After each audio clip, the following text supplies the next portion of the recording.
Well, hello everyone. This is another stream from me, Tomas Jimenez Rioja, and I am here with Anthony Joyce Rivera, who is going to be showing us one of the new platforms coming out soonish.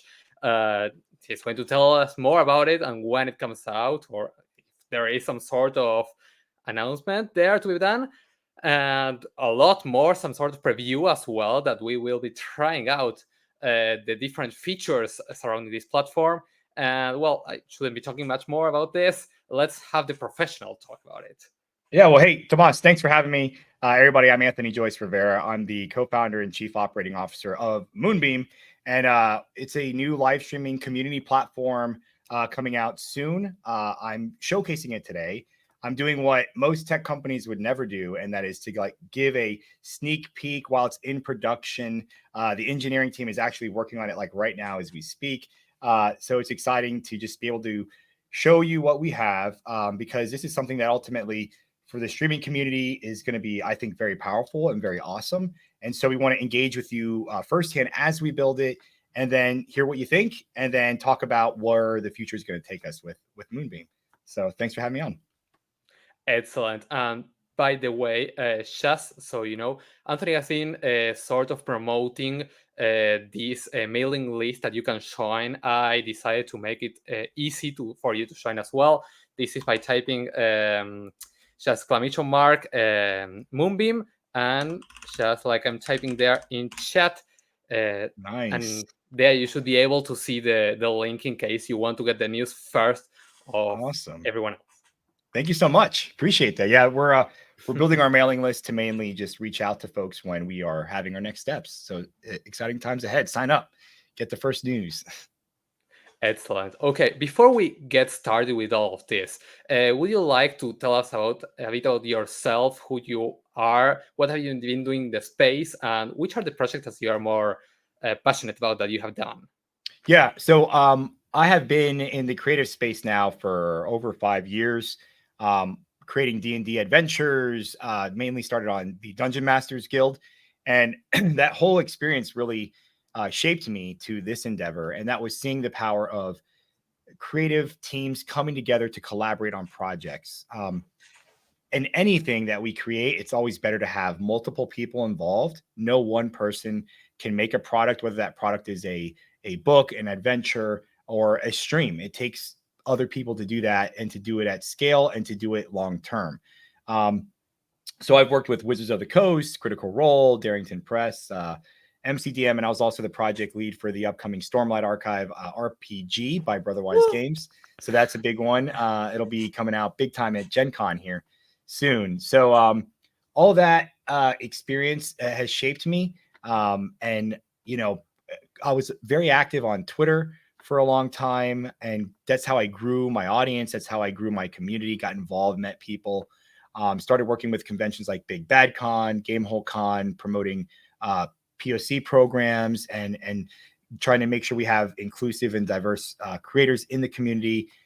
But that all came to a head like a year and a half ago when Twitter got bought over, and it just started to go downhill. And part of that, seeing all the online spaces of people having to retreat because they were being overwhelmed with trolls and hate raids and just vitriol, it really left an impact on me. And that is why over the last year and a half, I've been working with my co-founder, Pat Connery. He's the CEO of MOONBEAM. He's also was getting his PhD at Carnegie Mellon. He is the tech whiz guru, and he specialized in machine learning, speech, and all that great stuff. And we said to ourselves, there's this moment in time right now where there's all this hate going on. There's this powerful new technology, but this powerful new technology is being used for weird stuff, like making art and stealing people's, creativity and trying to replace writers. Stuff that I fundamentally disagree with and thought was just a bad use of that. And we wanted to sit there and dream about how could this new technology help us in solving these problems that we're facing, which is just every time you're online, you leave drained and almost saddened. And we came up with a solution, and I'm going to show you the solution.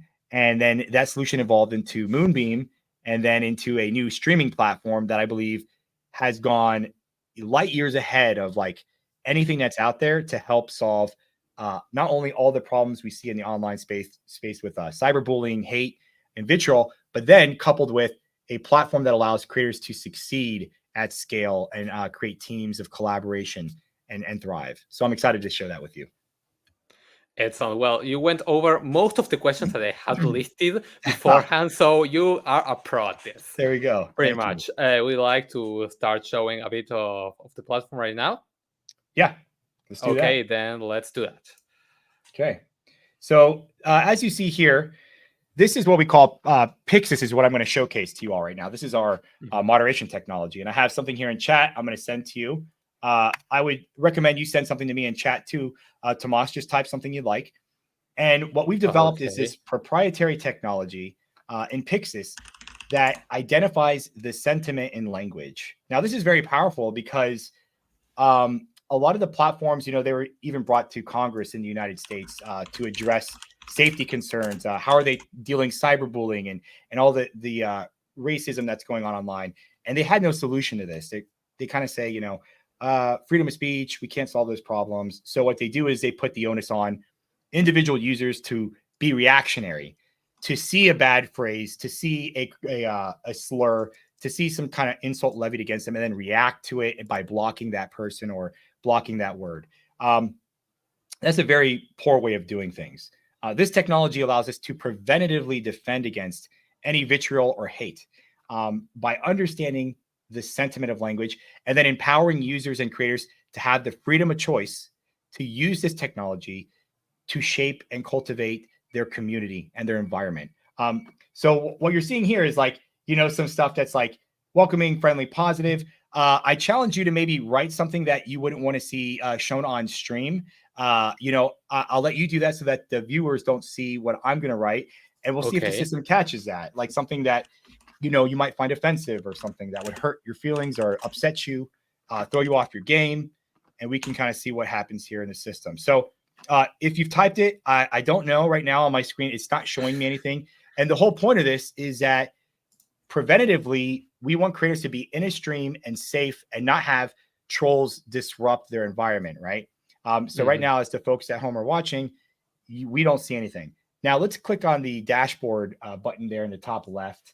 I'm going to go there now. Okay. And lo and behold, there is something here on the right that has been caught by the system. Okay. I have no idea what it is. We're going to find out.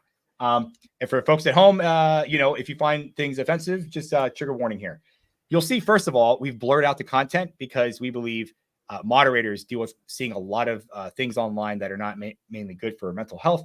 There's been a lot of studies showing like the effects on moderators of that. So this is our first step at solving like, hey, moderator, there's something here. We don't know what it is. Just heads up. It's mentally preparing us.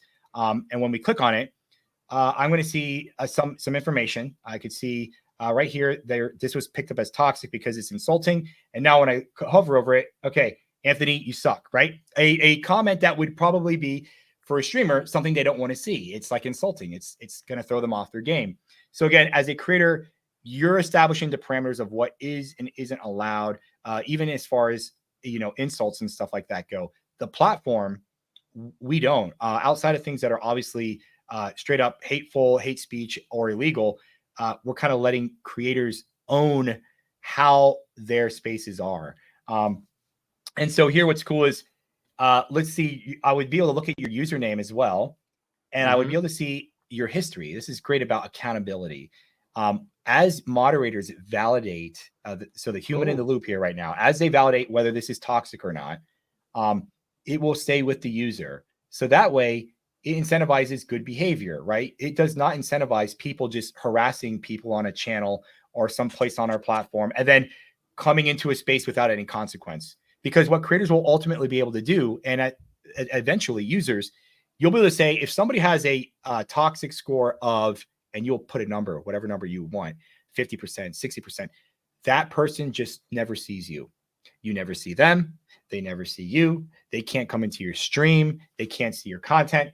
Again, preventative defense, right? Like you shouldn't have to block someone who's a jerk and who's always being a troll. If that is what their behavior shows and you just don't want to deal with that, that is your right as a creator to set that up. So that way they can't come into your space. And then you cultivate a healthy, positive community that shares your values and your morals and your vibe. So I'm going to pause here and just see what you think of this so far.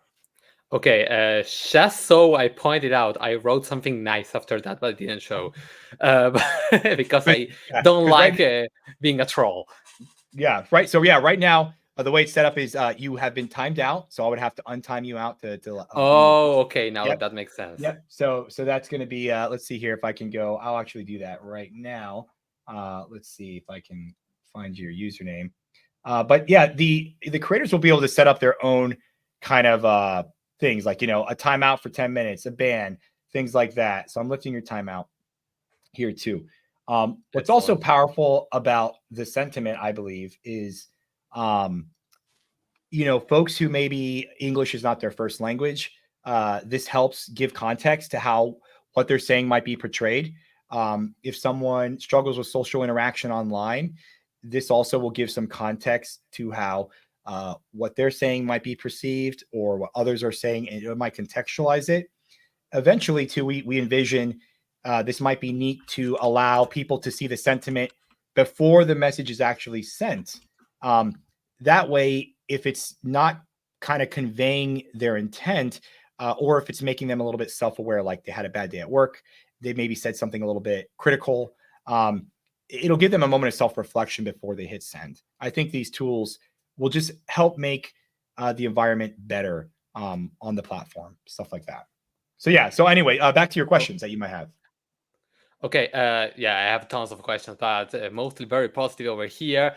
I wanted to know, just from your opinion, which aspect do you think Moonbeam shines on in comparison with its competition?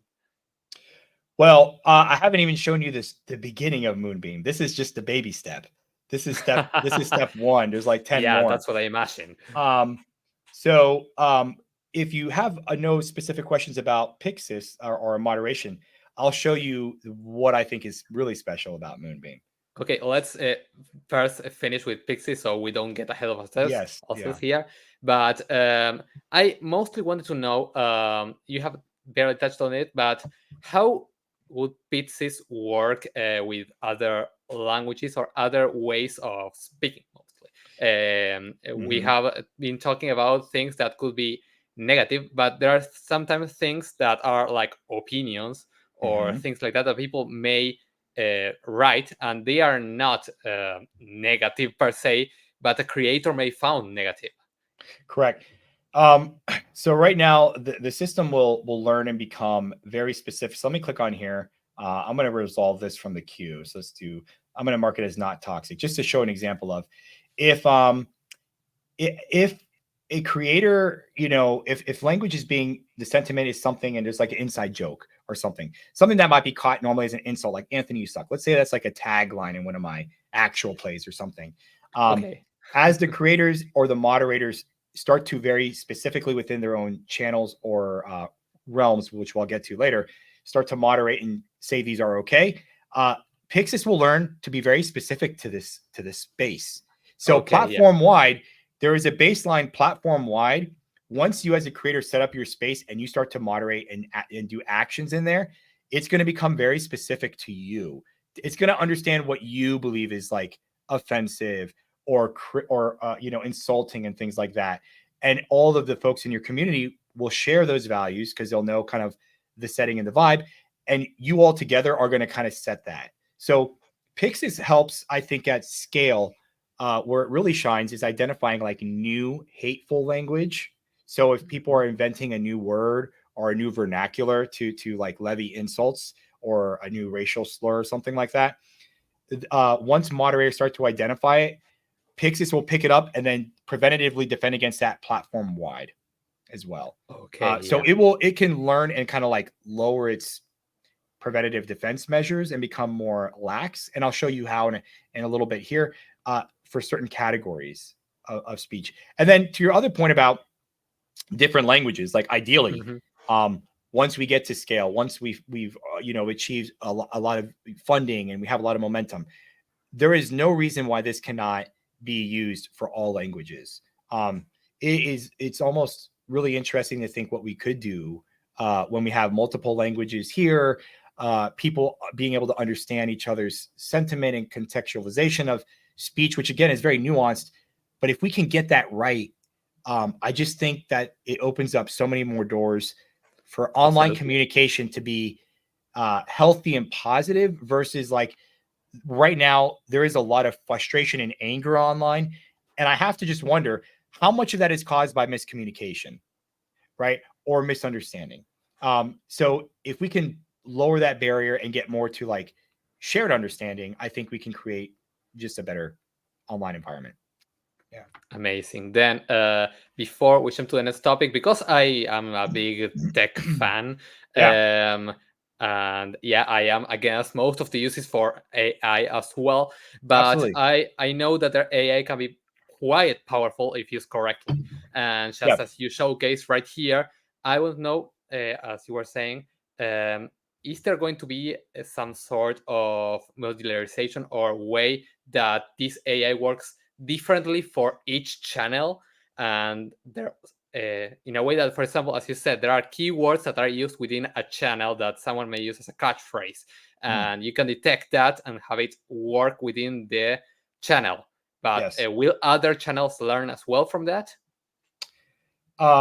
If you're allowing something like, let's use the Anthony, you suck. If you allow that Yeah. in your channel, it will not just blanket say everywhere on this platform, Anthony, you suck is okay. Mm-hmm. So it does take it is really being tailored to your space. Um, and again, there's reasons for that because this really makes it again hard for bad actors to manipulate the system, because for them to kind of like get in here and try to screw up the system, it would require almost like over 50% of all the moderators like coordinating some way of kind of like flagging something. And then obviously at the high level, we would notice this and we would look into it and we would see if they're bad actors. Well, guess what? Now they're all just like banned from the platform. Cool. So this is a very robust defensive system to really solve in a preventative way all the things we saw with like during the Black Lives Matter movement with the hate raids online that just people couldn't solve. We've solved it. These are problems like with real people that have, hurt themselves because of cyberbullying. This is going to solve that problem. And that's what's really cool is like, this isn't just like a small problem. It's like a problem that affects people's lives and like well-being. And I think it's really neat to think like the days of us saying we just can't solve that is not true, because I'm showing you it's true. It's here. And I'm excited to be a part of that. It's a very, I think, societal good. And I think, as a father, I look at like my kids growing up. This makes me a little bit less apprehensive of like what they'll face as they grow up online and the realm Yeah. of like cyberbullying, right? So it's a cool thing to think about. Yeah. Internet is a cruel place. Yeah. So let's try to make it better. Yes. So with that said, I'll kind of lead into the next place here. I'm going to stop sharing my screen. I'm going to share another screen here in a second. So great. We have this awesome moderation technology and it's going to make places better. But we said that doesn't solve the problem of live streaming. And what I mean, the problem, there's a 99.9% failure rate where streamers, 99.9% of them do not even make minimum wage. That is a horrendous number. You have streamers being told to stream 20 to 40 hours a week live. That does not incorporate the preparation time, the logistics time, and all that stuff to get set up. So Promoting and all you're that stuff. Yeah. the marketing. So you're looking at people working full-time jobs and making less than the minimum wage at an immense number. This isn't like some anomaly. It's weirdly just like set up for failure. And we thought about, okay, well, why is that? So I think fundamentally, if we look at the history of video content creation, all the way back to the first movie that was made in the early 1900s, it requires a team of people. If you look at any creative endeavor, publishing, making a game, it requires a team of people. And, a decade ago when YouTube and Twitch and stuff were stood up, they were immature platforms in terms of the technology, the bandwidth, what it could support. And I think they made a fundamental flaw. The fundamental flaw was they've said, we'll take a user who wants to be a creator and they will create a channel and they will be one and the same. There is no distinction between the two. That is why a lot of like channels are named after the actual person or the user. So what happened was they created this kind of trap where a single person on this platform, in order to thrive and grow, now has to, in perpetuity, output content, which is wild. Like if you told me to make adventures every day for 5 years, I couldn't do it, not by myself, and I would burn out. And so that's what happened. It was we realized that there was a infrastructure flaw in how the system was set up. And if we were to look at solving that problem by making a new type of platform with proven ways of success in their kind of common areas, I think we could create something awesome and new. So that's how we got to Moonbeam. So I'm going to share my screen here. Go ahead. Here. Okay. And so we have moved away from the concept of channels, and we now have what we call realms. So here I am. This is a cooking realm, the sous video realm. Okay. This might look familiar to folks. It looks like a Discord meets Twitch approach. All right. On the left here, you're going to see the sentiment analysis in the blue. Okay. I'm going to touch very briefly back on Pyxis, how it will work here. Moderators can access the moderator controls right here. You'll see the different types of categories we have. These are just initial categories. We might start adding a lot more modularity so creators can really fine tune their realm. But you can lightly moderate things, heavily moderate. You could add words or phrases if you want to. You'll have your moderation queue right here. All the timeouts and bans, all that stuff. And all the capabilities here on the left are on par with Discord. Okay. Emojis and GIFs and creating new channels and creating roles. The concept here is that a creator or a person, they make a realm. Okay. They are the realm owner. And what you see here on this section, these are 3 individual live streamers that have been given a role to live stream in this realm. Okay. So what we see happening now is you have this realm. You're inviting these streamers in. These streamers are divorced from a channel. They're divorced from a realm as well. And they have roles to stream in realm. So on Monday, these creators can stream in this realm. And on Tuesday, they could stream in the D&D realm. And on Wednesday, they could stream in the sporting realm. It makes creators that are streamers do what they do best, which is just create and make content for an audience. It makes the realm owner someone who is good at what they do, which is growing a community by having this moderated guidelines of shared values, people that enjoy the same kind of culture and climate in that vibe. And then this is a persistent audience that grows and grows and grows. It's not like Twitch where when you're not live, there's no discoverability or your channel doesn't grow. Quite the opposite.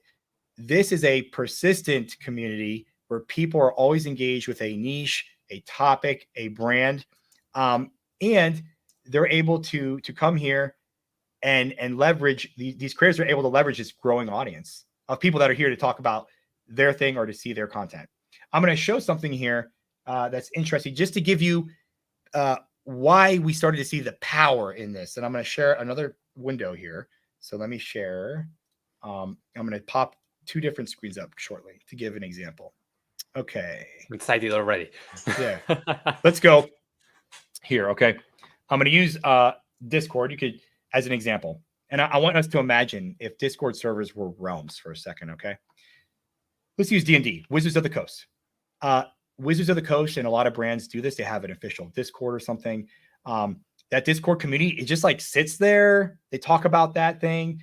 But then whoever's running this has to like either hire moderators or they always like ask for volunteer moderators. It's a very kind of like, it could be weird, right? Because some people are working really hard for no money, and some companies will hire moderators and maybe they do a good job, maybe they don't.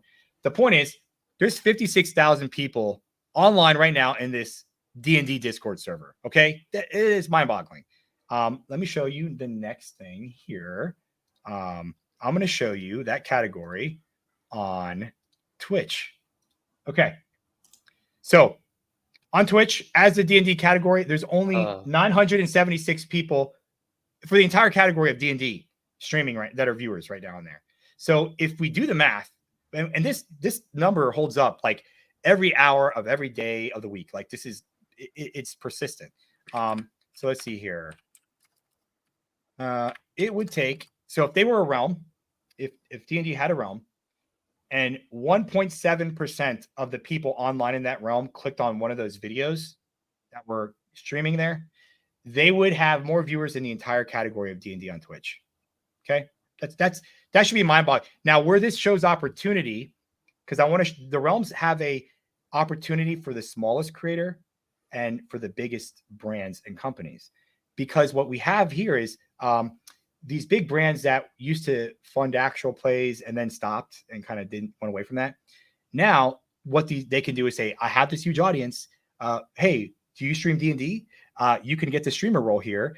And now our entire big audience is going to give you higher numbers than you would ever get on Twitch. And they're going to donate and subscribe and pay you. So it's a way for like realms to really leverage these growing audiences, and then creators to leverage those audiences to make a lot more money so that they can get paid. And they don't have to grind 20 to 40 hours a week, because now they could come in to a realm and stream for 2 hours or 4 hours and make much more than they ever would have otherwise. So it's a very positive, like symbiotic relationship we think realms that grow at scale can have. And I'm going to go back to the realms here in a sec. Let's see here. All right. So yeah, so that's the idea. And if we click on these, you know, we go into their own specific stream channel. They'll have their own sentiment, their own moderation. So again, these are all like they're going to have their own like workflows and things like that. And these folks can generate money from ads or direct donations and things like that. So I'm going to pause here, and then next I can get into all the money, how that works, how people make a living. But what do you think so far? I am very excited about how all this is going to work. Again, you have gone over all of my questions that I had about community creation and all that stuff. I very much like this idea of having a big community in which just or channels, realm, as you were saying, in which small creators can come up and just be a part of it. Yeah. Now, you mentioned this ability that a big company or the owner of the realm has, in which they can accept small creators into their platform. Yes. Does everyone need to have a permission to be included into the platform, or can they like decide to appear if it's a big topic like D&D? I don't think that everyone will be accepted into the realm to create streams, or maybe they do. I'm not sure, but what's your point of view on that? Yeah. So the way it works is, you know, the discoverability on our web on Moonbeam will have like, you can discover what's live now. You could also discover realms. So there's going to be many realms, and at full launch, anyone can make a realm. Anyone can make a realm. So realms are not something you pay for. They're not something special that's given to you. You just like you would go on YouTube and make a channel, you go here and you make a realm. The same way you would go on Discord and make a Discord server, you come here and you make a realm. Okay. So there is no gatekeeping for who has a realm and who doesn't have a realm. To your point about whoever owns their realm, though, whoever has that realm in that realm, they're giving access, they're giving a specific role to people to allow them to stream here. Okay. This is to ensure that whoever owns that realm or runs it, that the people streaming here share their values and their kind of values as a company or values as a independent creator. If you're like a Pathfinder realm, you want Pathfinder stuff here, right? If you're an independent TTRPG studio, you want that. If you're a minis painting group, you want that kind of content. So this is allowing the realm to establish kind of its own control of culture, climate, and content. And then what's cool about it, I think, is if you were to go on Google right now and say, how do I get started streaming?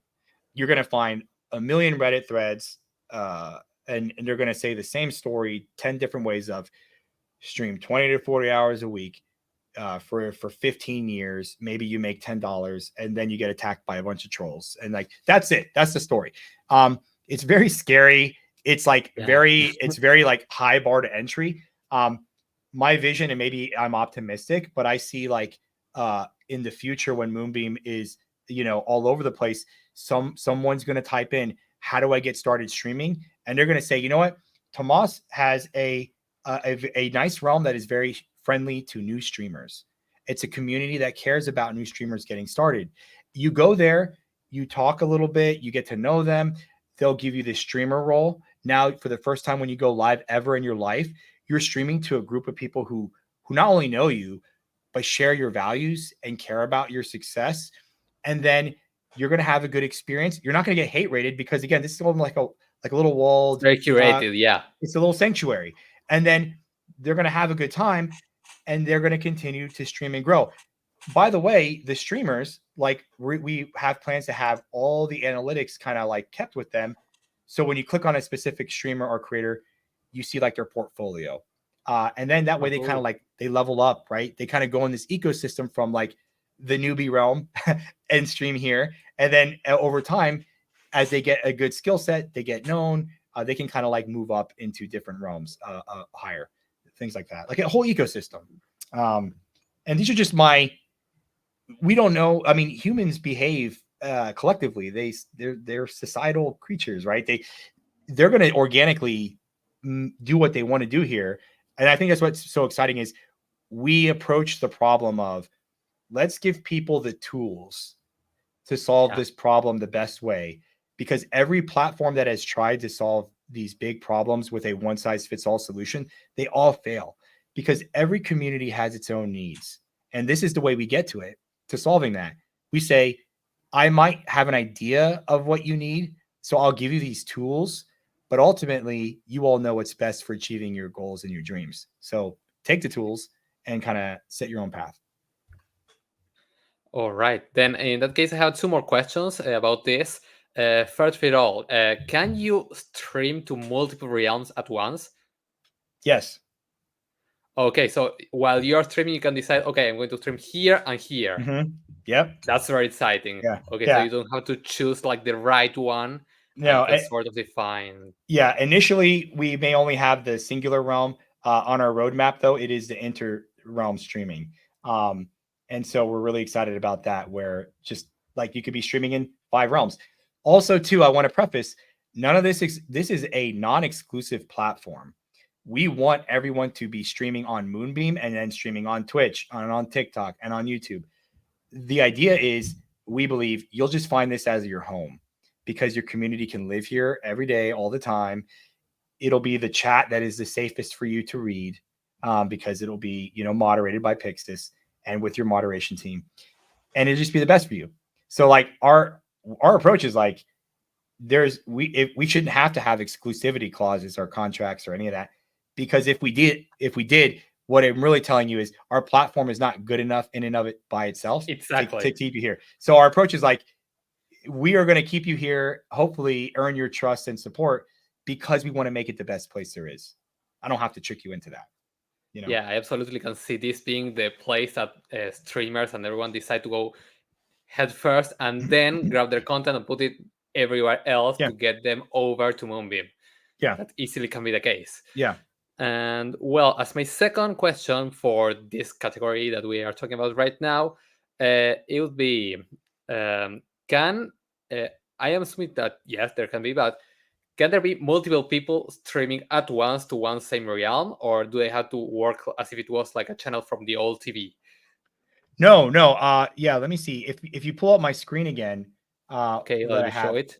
Yeah, these are 3 individual streamers right now. Simultaneously, they are streaming at once. They're all streaming together at once. Yes. Cool. So this is like, you could have 25 streamers right now, all at once streaming in here. Okay. And that's what's really cool, is it's going to grow. You're taking a network effect, and that's how people work, right? Like network effect, like you tell a friend, hey, come watch me. So if you bring all these streamers together in a realm, you're taking a network effect and you're like timesing it by infinite in number, compared to like a Twitch or YouTube, which has a network effect of the one streamer. this has a network effect of who knows how many streamers will be here. And then you have Definitely. all these communities growing. You'll have specific channels for like maybe a specific stream or show, stuff like that. So yeah, it's all happening simultaneously. And then one cool thing here we have, this is a neat feature called posts. This is a way of communication very similar to like Reddit, like a longer term, like you can't kind of like talk about a topic or a recipe or something. What's really cool about this is SEO searchable on Google. So if you are talking about topics and having things here and people Google that, they will find you and it will lead them to your realm. So again, discoverability, we're having this persistent community. People can find you based on the topics you talk about from Google. It's just really cool to think about how this can kind of be used. I want to talk about the money, if you don't mind. Yeah, I was going to jump into that. Yeah. So I'll show you here, starting with the realm level. So the realm makes its kind of money through subscriptions, right? Like a channel subscription. I'll start by describing what moonstones are though first. You'll see 500 moonstones here. Moonstones kind of are like Twitch bits. They are a virtual good. They're worth about 1 US penny per moonstone. And the way we've approached it is we wanted to have a simple system on our platform. So everything is done in moonstones, everything. Subscriptions, direct donations, tips, that's it. What happens is people who use Moonbeam, they will buy packs of moonstones from us, from the platform. And at that point of sale, we're taking our cut. So these 500 moonstones might go for $650 or something like that. When they pay us, we get our cut. Now they have these moonstones. They're walking around Moonbeam. Whenever they give the moonstones to a creator, that creator gets 100% of that. There is no fees. There is nothing. There's no transaction cost because we're also doing it. We're converting the point of sale up front to moonstones. There's no conversion in currency either because they're giving you moonstones and it can be paid out in the currency that you need and it will translate exactly. The other cool thing is it allows us as a platform to stimulate this economy, to say it's the month of December. Everybody gets 5% extra moonstones when you give them to a creator, or 10%, or if you log in every day for a week, you get moonstones. So we could do these things to like make it fun and engaging to incentivize people to want to give creators on this platform moonstones, because it will be the best way for a creator to transparently get the full amount of moonstones, or the full amount of money, if you will, right up front, with no gimmicks, no shady split, no we're taking a cut. It's all done here.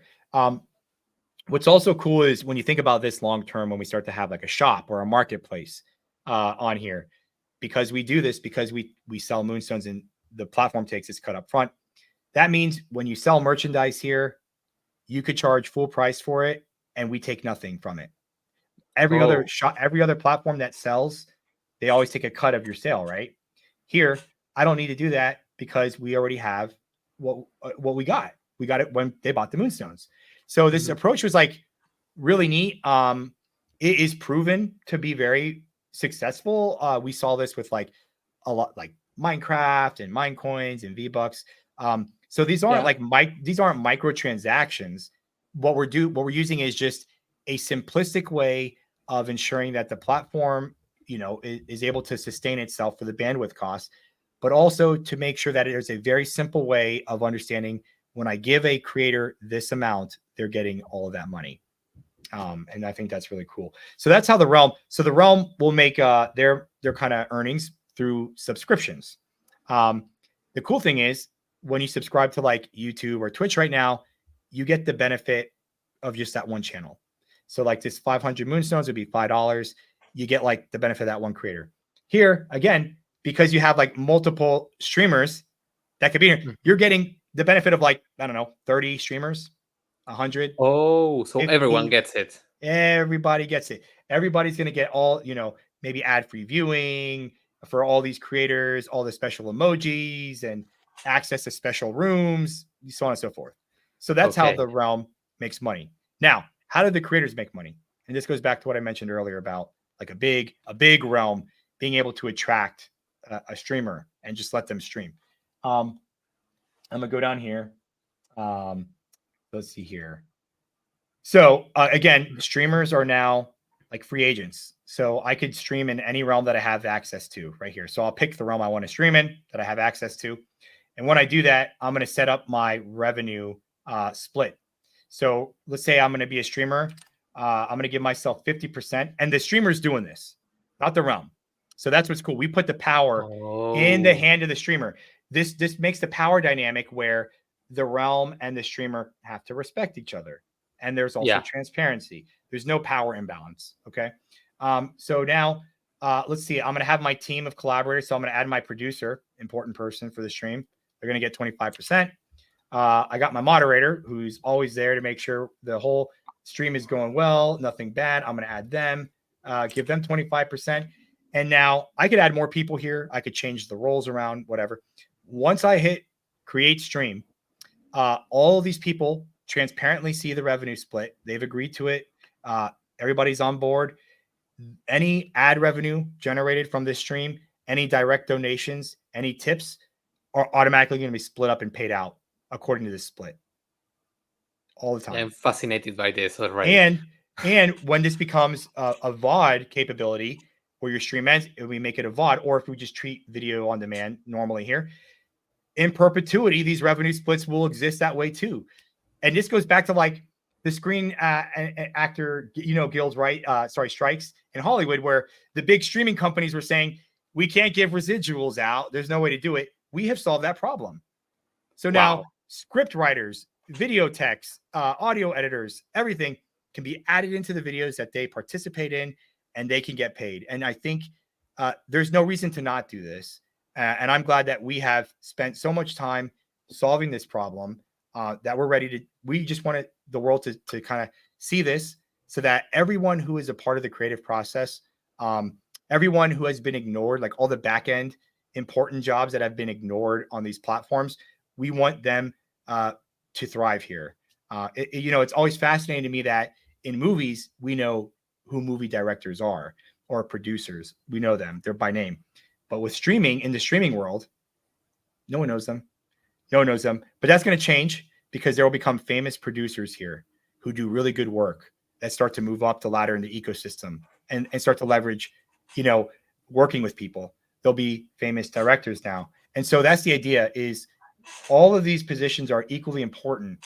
And also moderators. There'll be some moderators that rise to the top that just do a stellar job, and they will be noticed here, and they will be given kind of like the showcase they deserve. So I will pause and ask, more questions if you want. The floor is yours. But I'm still processing all the amazing things that you just said. But let's try to see if I can come up with something here. Okay. Let's see. So, screen here.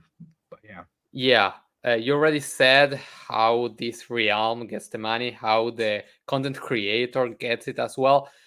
Will the viewers be able to see the revenue split between the different people within the video? Is that something that you intend as well? Oh, yes. That's cool. Transparency. Our whole philosophy is transparency. People, the people watching, that's their hard-earned money.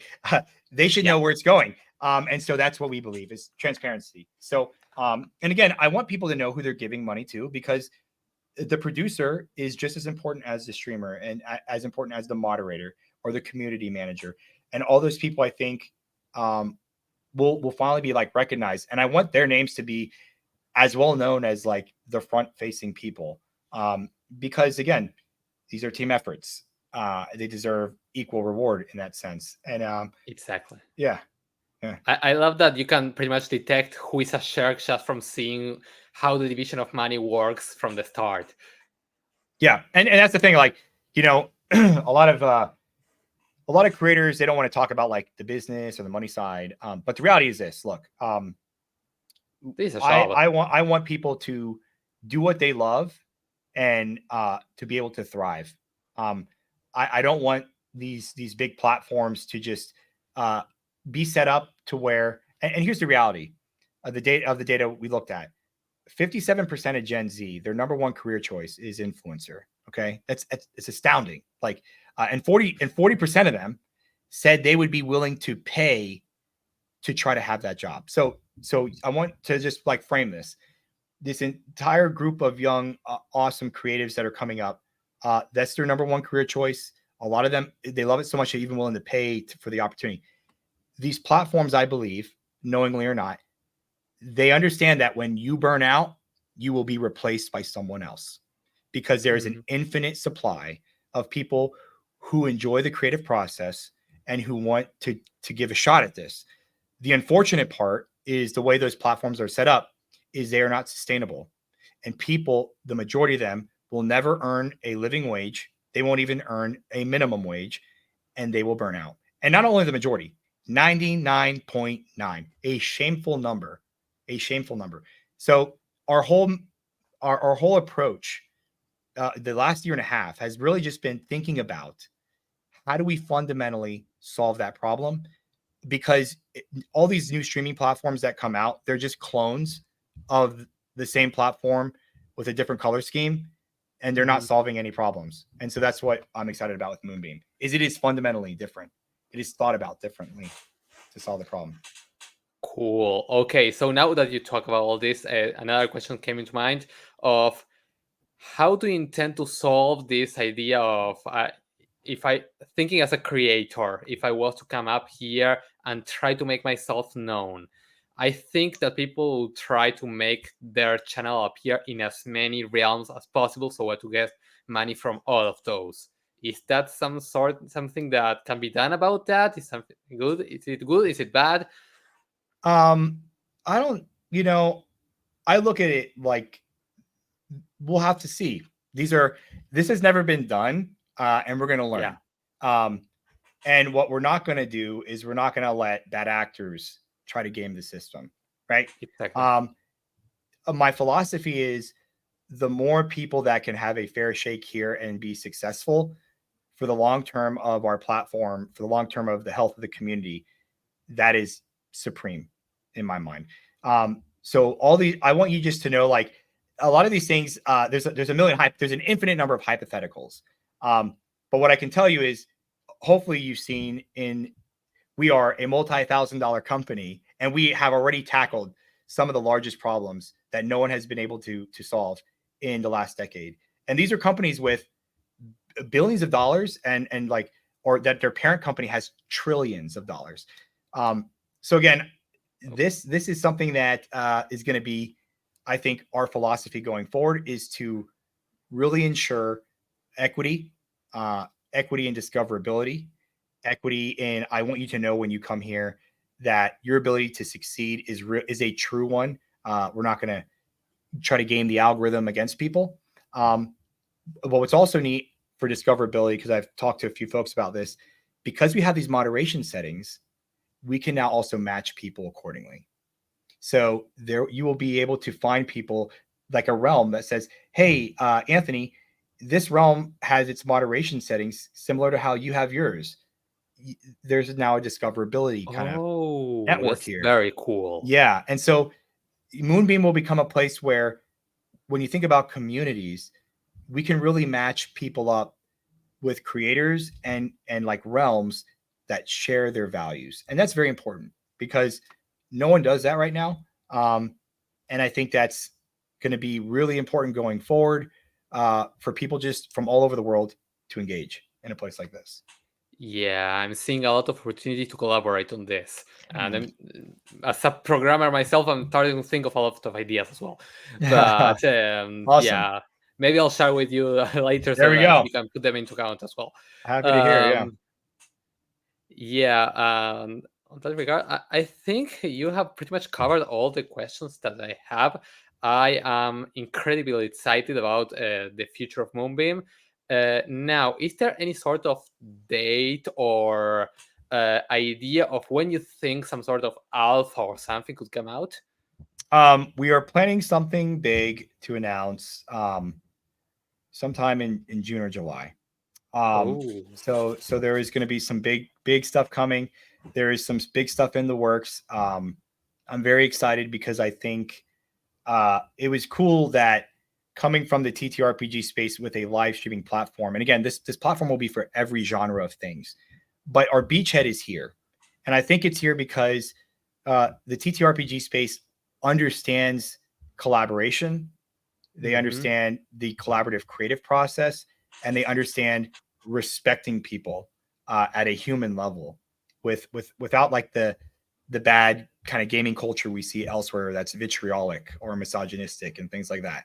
So I think this is a really good place to start, and we're going to roll it out here, and we're gonna ask for you all to help support us along the way, because there is no reason that this cannot become the next thing that gives people an opportunity to make a living and be respected and be safe online. And so, yeah, that's going to come soon. And I'm just like super excited because, again, a year and a half, this has been in the works, and now we're finally getting there. We're finally getting there. Yeah, and it's big. Excited. Yeah. Okay, and how can people right now help you out with this? So, we're being very transparent with our whole process of like showing people, like, coming here and showing you, and just talking about it. Like if you saw it today and you liked it, sign up for our email list, and just tell your friends, like talk about it online, ask questions. This is a very, as collaborative as it is in creating something, we're creating a platform that is meant for you. And so like having you inform us of like what you think, what you would like, all that stuff is like hugely beneficial. Unfortunately, I'm only one person, so I can't clone myself and like give personal demos to everybody. I would love to do that. But we're putting in the work. Like we're gonna beat the street and meet as many people as we can, come on as many streams as we can, talk to people face to face, to their audience, and show them transparently what we got. And we're gonna put the cards on the table and say, let's do this. Like we're here, you're here, we want better, let's go. And so yeah, just talking about it and being a part of the ride. Okay, yeah, I can see a lot of opportunity here, not only for gamers or stuff like that, but people who like to write or just create a space for people to hang out there while they're doing something else. This realms thing can be something that people can go in there and just keep doing their stuff while they have something else in the background, and they can decide which channel they can jump to.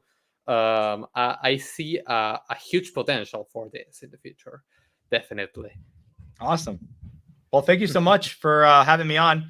And thank you so much for coming. Yeah, asking these great questions and letting me kind of showcase it to you all. And thank you for everybody who watched. I hope you all out there enjoyed it.